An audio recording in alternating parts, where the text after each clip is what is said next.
আজকেও আমি আবার একটা রেসিপি নিয়ে হাজির হয়েছি। তো সেইটা হলো এই তো পিৎজা দেখতেই পাচ্ছেন। তো এই পিৎজাটা বানিয়েছি আমি।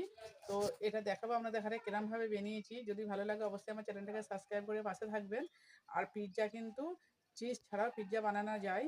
তো কেউ যদি মনে করে যে চিজ নেই কিসে বানাবো, তাহলে কিন্তু আমার চ্যানেলে দেখতে পারেন। আমার চিজ ছাড়াও আমি পিৎজা ঘরোয়া উপকরণ দিয়ে পিৎজা বানানো আছে। আমার বেকিং পাউডার নিয়েছি অল্প করে, নুন নিচ্ছি স্বাদ মতো। তো অল্প করে পানি দিয়ে আমি একটা ডো তৈরি করব। তো মাখা হয়ে গেছে, এর মধ্যে হাতে একটু তেল দেবো। তেল দিয়ে এটা আমি আবারও ভালো করে মেখিয়ে দিচ্ছি। তো আমি ডো একটা তৈরি হয়ে গেছে, ময়দাটা ভালো করে মাখা হয়ে গেছে। এবারে আমি সাইডে 10 মিনিট রেস্টে রাখছি। ততক্ষণ আমি টমেটোর সসটা বানিয়ে নেব। টমেটো সেদ্ধ করে টমেটো, আদা, রসুন, পেঁয়াজ বেটে দিয়েছি একসঙ্গে। তো আমি সস তো দিয়ে দিচ্ছি আমি এর মধ্যে। সামান্য নুন দিচ্ছি, 1 চামচ চিনি দিচ্ছি। তো অল্প করে আমি সয়া সস দিচ্ছি, 1 চামচের মতো সয়া সস দিন হবে। তো সসটা আমার হয়ে গেছে। এবার আমি রুটিটা বেলে নেবো। তো এবার আমি রুটিটা কিন্তু মোটা করে বেলে নিচ্ছি। তো হাতে করে আমি এই সাইডগুলো এরমভাবে আঙুলে করে চেপে চেপে দিচ্ছি, যাতে সসটা দিলে না যেন গড়িয়ে চলে যায়। তো এই কাঁটা চামচে করে আমি কেটে কেটে দেবো, যাতে না ফুলে ওঠে।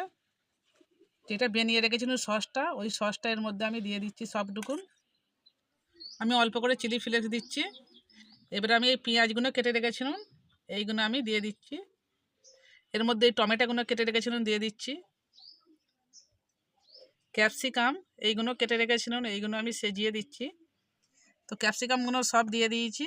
তো ক্যাপসিকাম খেতে ভালো লাগে, সেই জন্য আমি একটু বেশি করে দিয়েছি।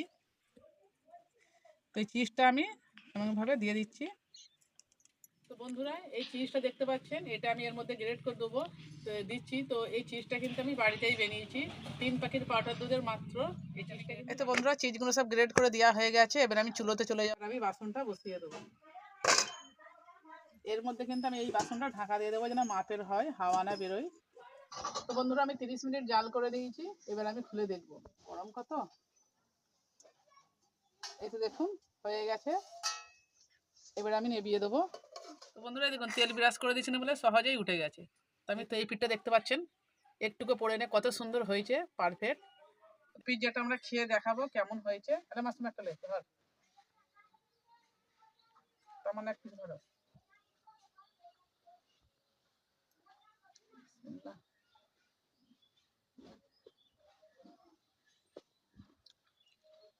ও দোকানের থেকেও ভালো হয়েছে পিৎজাটা।